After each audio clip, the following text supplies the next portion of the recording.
Hello and welcome. My name is Shelby Cook, head curator and editor-in-chief at Film East, and today I'm joined by my fellow programmers Neve Brooke, Sarah Lapanova, and Will Schofield to discuss the Oscar-winning film Everything Everywhere All at Once. This episode, which is hosted by Neve Brooke, is part of Film East, a Norwich-based film organization. For anyone who has been living under a rock, pun fully intended for those who have seen the film, for the past year, you will have probably seen or heard about this amazing film directed by the Daniels. Without giving too much away, even though if you are listening to Film East chats, you should probably know there will be spoilers involved. The film follows a middle-aged Chinese immigrant woman who is swept up into an insane adventure in which she alone can save existence by exploring other universes and connecting with the lives that she has led. It's a very simple narrative, really. It's not complex at all. The film took the world by storm after its release last year and went on to win 10 Academy Awards at the 2023 ceremony, including Best Picture. In today's discussion, we chat about the themes present in the film, diving deep into its philosophical ideas and moral sentiments, as well as a discussion on the hot dog hands. What was that even about? We may never know. So please do enjoy this chat, but beware, it will make you want an everything bagel afterwards. So just a fair warning.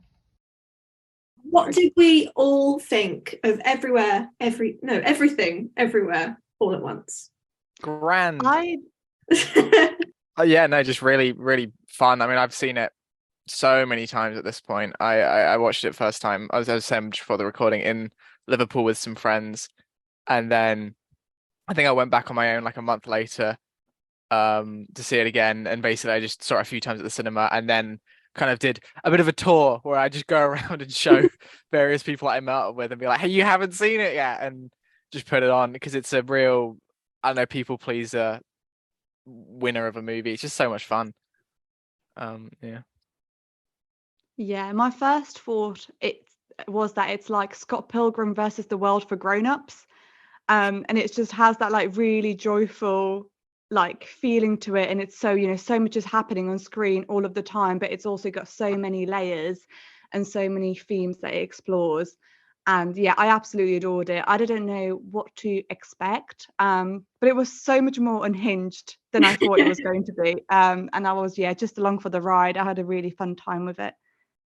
Yeah, I think that was the thing with the marketing, was they didn't tell you what the film was about. And so you kind of like, you got like, when it first came out, you got like these sort of like whispers like, oh, it's a multiverse movie. And you're like, okay, like, but you didn't quite get what it was about. And then it is really that the experience of seeing the film for the first time is like just accepting that this is going to be the weirdest thing you've ever seen in your life. I have a really weird so I have this thing. I am terrified of horror films. Like, absolutely terrified. And there's some films that aren't really marketed, but then they can be really scary. I get really panicky. And so I had somehow convinced myself that this film was going to have kind of a horror-y, scary element. I don't know if it was the googly eyes, which should have been a giveaway, but I'd convinced myself it was going to be scary. And my partner and none of my friends really cared about this film. No one wanted to see it, and so I'd put it off, and like I was saying before the recording, I went to go see the re-release of the film in Cinema City, and I sat there by myself with a glass of wine for my nerves and took it in, and I could the vibe of a room. This is other people's like second viewings, and I was on my first, and I sat there and I sat through it, and like those cinema adverts where their eyes are getting wider and they're like leaning forward. I had that experience. I had a Rocket Man experience. So for listeners of the Film East podcast, it's like a euphoric, holy moly, this is going to be my life now. And I sobbed watching the film. I think it's incredible. And I think it is the definition of the passion for filmmaking. I think it's a brilliant film. So that's it, the podcast. I hope you all enjoyed. No. So there are so many things going on in Everywhere. Oh my God, everything. I've seen it. Everything, everywhere, all at once. There are so many themes, from small themes like nihilism and also generational trauma, lovely easy themes. How do you think these themes are played out in Everywhere All at Once. You know, how, let's start with generational trauma. Let's go with that one first.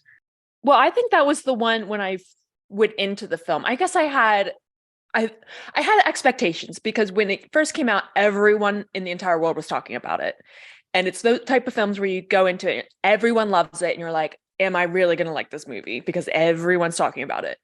And I thought going into that, it was going to be like a Marvel type superhero movie. And I think the generational trauma and the conversation about the generational trauma was really the most poignant thing about the film. And like I wasn't expecting it to have this whole conversation about Chinese Americans and what it's like being a child of an immigrant parents, and especially with the conversation about her being gay and this sort of pressure that is put onto her by her parents of another well, not necessarily maybe her dad, but more of her mom, wanting to keep that expectation of the generation and the culture where she came from, but then also that pressure of her being in a different country and wanting to adapt to that country as well. What I always find fascinating is that Evelyn, you can tell the way, it's that scene at the beginning, I think it sets up their relationship so fascinating, like, oh wait, I need to say something to you, and you can see like it's like that lump in her throat. She wants to speak out, she wants to connect with her daughter, and instead calls her fat.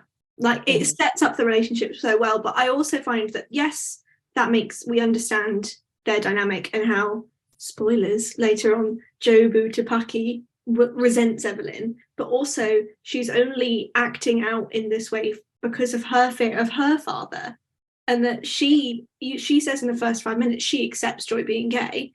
It's just how her father will react to it. So there's so many layers, and this is like the first scene. It's so interesting the way they weave in this generational trauma throughout the entire narrative and through all the scenes. I think it's interesting at the end that it's not, it doesn't look at these things like issues, like big. One of the important things I think in terms of the theming of the film is that when it starts out, it very much presents the idea of like, this is the good guys and this is the bad guy, and when the bad guy's defeated, all the problems will be solved and everything will be fixed. And that's Evelyn's kind of point of view, and that's kind of what Joe Butapaki says to her, like points out, oh, you think I'm gay because of this whole big monster thing. You think that defeating me will save everything. That's not how it works. And it's kind of through the understanding and the attempt of betterment that things do improve. And I really like the bit at the end where they're entering the tax building again, and Joy kisses her girlfriend, and Evelyn makes some comment about how the girl needs a haircut. And it shows that kind of those ideas, those difficulties, they're still there, but unlike at the beginning of the film, they're working through them kind of in a more healthy way. They're approaching them with kind of more understanding and kindness. So the problems didn't just get magically fixed by the kung fu hocus pocus explosions, because in real life that there is no like catch-all fix for these issues. It's just kind of communication and acceptance. And I think the film kind of managed to put across that idea in a very naturally, without kind of banging you over the head with it, like just outwardly saying it. I love. Yeah. Oh, sorry, you go. No, that's all right. I mean, you guys said everything that I kind of, absolutely agree with and would say anyway. I think I just really love how they used kind of the multiverse and the humor and the excess and maximalism of that story to like portray that inner turmoil that Evelyn was going through. And yeah, just how everything, as Will said, there's nothing's resolved in the end, nothing's kind of neatly packaged away. But you can really see the like huge difference between them from the first scene to the last scene. Yeah, it was just so like beautifully tied together. It's very interesting that the film follows the parent rather than the child, the immigrant, the child of the immigrants. Because that's not something, there's so many films out there that tells this sort of generational trauma narrative through the child. And it's the fact that the whole story follows the mother that's one inflicting this sort of generational trauma onto her child, but also how her own generational trauma has impacted her, and that cultural difference of moving to a new country and having that your whole life uprooted, and sort of having that narrative told through the parents' perspective versus having yet another story about the child of the immigrant parents. That's a really good point. I think we're always shown, obviously, it's the kind of younger generation that are really self-aware of kind of the generational trauma and how they have been impacted by the history and like their ancestors and, parents or whatever. But in this case, Evelyn is really self-aware that the way she's acting is not necessarily really healthy, and she knows that she has her own trauma to work through, and she's also really aware that she's hurting her daughter whilst not being able to stop because it's so wired into the way that she's been brought up. But she's like really self-aware of it, and she tries so hard to move past it, even though she doesn't always do it with the best, in the best way. Her like intentions are really quite pure, which is really lovely. There's this beautiful moment, or this beautiful line, I should say, in like the climactic fight scene where Evelyn is defeating nihilism with kindness, and she gets to her father and she says, I'm no longer willing to do to my daughter what you did to me. And it's that moment where, almost an epiphany, she's reached that point where she's aware of the like what's happened to her, and she's like, right, enough, I understand, I've gone through this journey, I've broken the multiverse to try and understand my probably not teenage daughter, but my daughter, and just, it's time to accept her and move on and let her live her life. And that moment always like chokes me up when she says that. I was like, oh my god, such like brilliant writing. And sort of moving on, the film is arguably one of the most nihilistic films that has come out in recent days, but it's also one of the most silly, funny, wacky maximalist films ever as well. How do you think the Daniels play with maximalism, absurdism, humor to create this story that just shows that we're all stupid small humans on a floating rock? How do you think they did? Well, while I think obviously the film is about nihilism, I think there's still an optimism behind it because of Evelyn's journey and her finally understanding that, right, I might not have the best life. I might be in debt. My laundromat might be, going under, but I'm trying to make the best of the life that I have. And I think that's sort of the optimism that comes from all the nihilism, because we're so accustomed in, particularly I think with our generation, is if we're not successful at 25, or we're not changing the world, if we're not exactly where we want to be, then our life is a failure. And we don't appreciate the small moments in our life, and we don't appreciate the tender things, which is what Evelyn is sort of missing, and what Joy wants her to notice. Joy just wants her mom to appreciate the fact that she has brought her girlfriend home, and wants her to just enjoy those small things. But it's the larger things that get lost in us. And that's, the metaphor with the bagel is, if you put everything onto one thing, then it has no meaning anymore, and it just turns into this black hole. So it's appreciating the things that necessarily, probably in the grand scheme of things, don't mean anything, that make it life worth living. I agree with that. I think while the film is definitely a commentary on nihilism, I don't think it is at all. I think it's more an argument against nihilism than anything else. Because it does present all those ideas and all those arguments for nihilism through Jobu Tupaki and her speeches and her actions and stuff. But then it very much counterbalances in the final act, with each of the characters basically gets their own speech arguing for what they feel is the way forward. And like Wayman does a speech about how sometimes stuff is difficult and hopeless, but that's why you need to be kind to one another, because that's how you get through it. And Jamie Lee Curtis's tax accountant character, whose name I've forgotten, she does she does a speech about how sometimes you need to be cold and hard to get through it, which again is then immediately countered by Evelyn going, No, I don't think so at all, because there's still, even beyond the hardness, there's still love underneath. And even the final conversation between Joy and Evelyn is very much focused on that um idea of, yes, times will get difficult, that we'll rip each other's hair out, we'll hate each other sometimes, we'll always be arguing because that's how we are, but there is always, always, always going to be love underneath it. And I think that kind of whole argument of love makes the world go round is kind of the, I don't know, the argument against nihilism that the film's trying to present. Yeah, I completely agree. And you've kind of touched on Waymond, and he was such a ray of sunshine in the film, and I adore him with my entire heart, literally every fiber of my being. He's so sweet, and he has that gorgeous speech about how he says, you think I'm weak, but actually, like, I'm really strong, and this is my coping mechanism, and this is how I live through the world, through like seeing the positive in things. And it's, I think the film kind of says how easy it is to be like swept in a whirl of all of the kind of negativity and expectations in the world. And then Waymond kind of comes, and he says, no, this is how I survive. And then in the end, obviously, when Evelyn has her kind of final fighting scene, she's like, I'm fighting like you. And it's just so beautiful. And she like takes down the bat with the googly eyes. And it's just such a beautiful part of the film where she actually, it's the first time I feel like she really loves Waymond, and she really appreciates him, and she's trying to take that positivity that he has and really like put it into practice.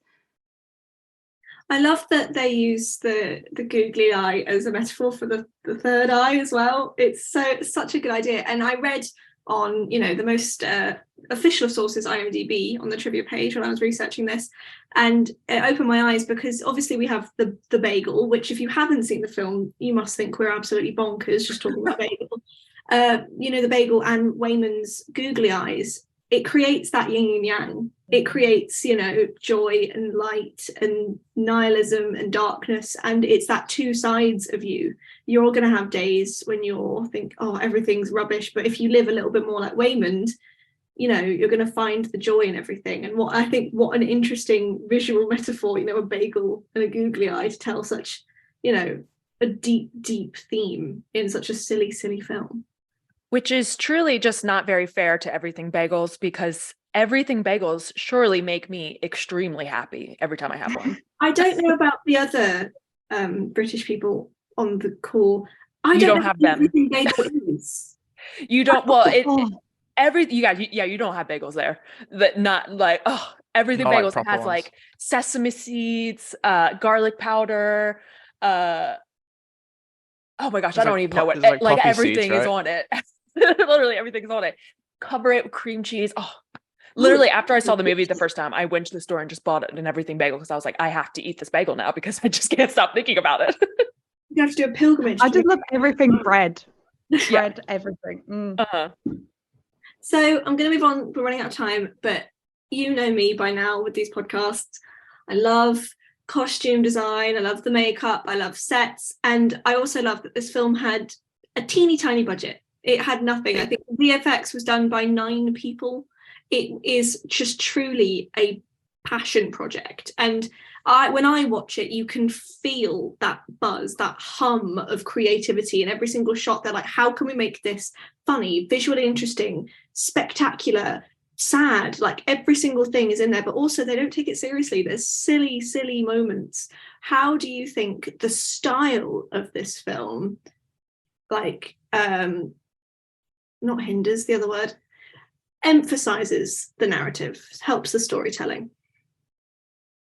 I think it's really, for me, it was really important in terms of the final scene that I mentioned before with Joy and Evelyn, in that the preceding bits are so bombastic and ridiculous, and it's got Joy in her most eccentric outfit, and all sorts of kung fu and explosions and random stuff, and the flipping between the universe and this big thing, and then it crescendos, and then it switches to the conversation outside the car with Joy and Evelyn, and it kind of goes back to what I was saying and maybe failing to say earlier, in that it's not it's not the bombast, it's not the explosions, there's not a big solution that fixes these issues. It is the conversation, it's the talking, it's the being honest, because that's the point at which Joy kind of does open up about herself and makes it clear that the issue that's at the heart of all of it, that made her do all this stuff, that made her hunt down the Evelyn, it's basically self-loathing, and she wants her mum, basically. She wants her mum to comfort her because she doubts herself, she's afraid, she's upset, and end of the day, end of the universe, she wants her mum to hug her and make it better, and that's what happens. And then from that point on, everything is a lot calmer and mellower, and because the emotion has subsided, the depression and the chaos and the sadness has calmed down a lot. And it's still not perfect, but things are on the mend. And I think like that stark contrast between the zaniness, the craziness, the entertainment, and the kind of emotional through line, the emotional ending, it just worked so perfectly. I think it's amazingly well done. That's such a beautiful note to end on, and I'm sorry to ruin it because I really want to talk about the hot dog hand universe. I love it. I love it so much. And I love the fact that the most like weirdest kind of costume prop based scenes in the film are also just so beautiful, because that's when Evelyn has this different universe where she's also in love with a woman, and they have this kind of very tender breakup love story type narrative whilst having the hot dog hands, and it's just nothing like I've ever seen before, and again it's kind of a really good representation of how the film has so many layers and how it plays with the access and silliness and joyfulness, and it's just so, there's sparkles and there's just everything. There's color, but there's also every single piece of every single scene or every single universe that it has also has such a like tender, gorgeous story to it, and the contrast of those two is always really special. And I don't know what you guys thought, but that one was one of my favorite universes, and also Ratatouille. I'm a huge fan of Ratatouille. Like Ratatouille is one of my favorite films of all time. I'm obsessed with the vinyl as well. Like I'm obsessed with the soundtrack, and just having like Ratatouille in it was just so hilarious to me. I love that moment. He's like, "You know too much." Ratatouille, God no. Do you know the voice of Ratatouille? I think is it Randy Newman? It's Randy who does he does all the music and stuff for those movies. Ratatouille had me howling in the cinema, like genuinely howling, and I was sat by myself, and I don't know if it was mine, but oh my God, I thought I might have wet myself. It was hilarious. Sorry, little bit of TMI there on the podcast. Shelby, did you have any final notes? Yeah, I think what's struck me the most the first time I saw it, I remember leaving, I was like, this is a movie. I'm going to sound like Harry Styles. Feels like a movie. This is a movie that felt like a movie. But this is a movie that appreciates what movies can achieve. So it has that spectacle of the entertainment value. It's over the top. It has these big fight sequences. It's a Hollywood style film that's has everything that's keeping your eyes moving and keeping your brain hyper focused.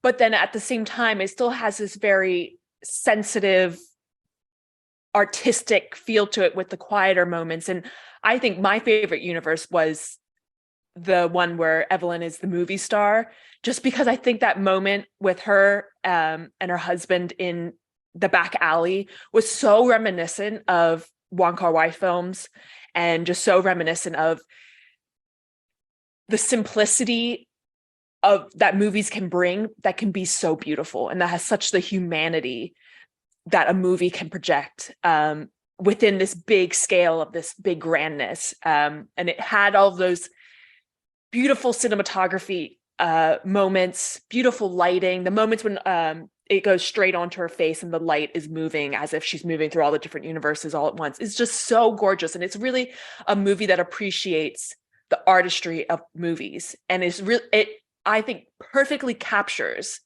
both the Hollywood spectacle as well as a lot of references to particularly Asian cinema and the more subduedness of Asian cinema.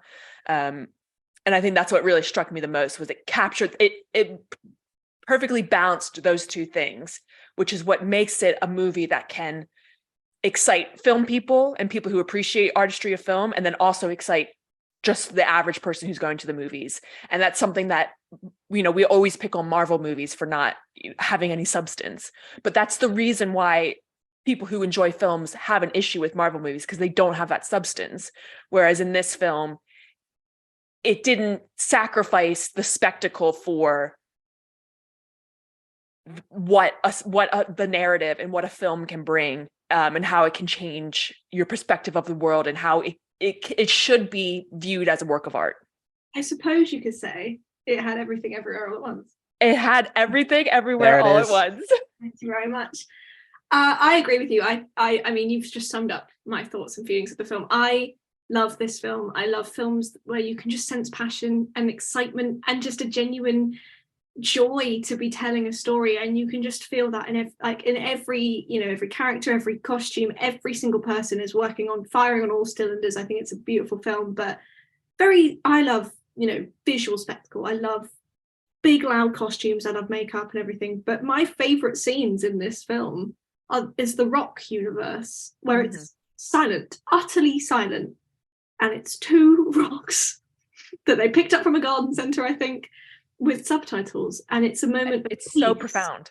It's profound. It's a moment where a mother and daughter can just take a breath, and you as in the audience can take a breath, because it's quite a breakneck film, and it's just a moment for you and for them to just process what you've been told, what you've seen, and then jump back into the action. They always make me tear up when she turns around with her googly eyes and says, "I'm gonna get you," because at the end of the day, that is her mum, and they're always going to have that bond, and they're always going to sit and chat. And I just think, that's my favorite scenes. But I bloody love Raccacoonie.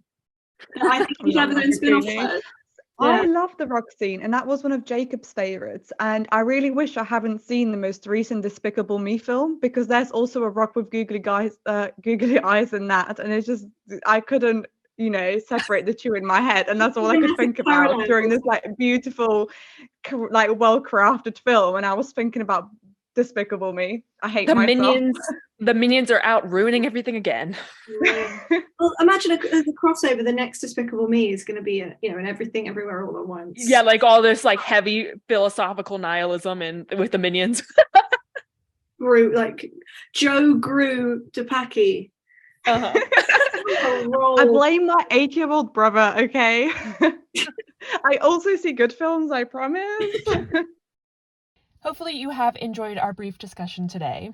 To learn more about Film East and all that we do, you can visit our website at film-east.com or follow us on any of our social media platforms at films_east. Make sure you're subscribed to Film East Chats anywhere you listen to your podcast, including Apple Music, Spotify, and YouTube, so you never miss a new episode of our deep dives into film. Again, we're Film East, a Norwich-based film organization, and we'll see you soon. Bye!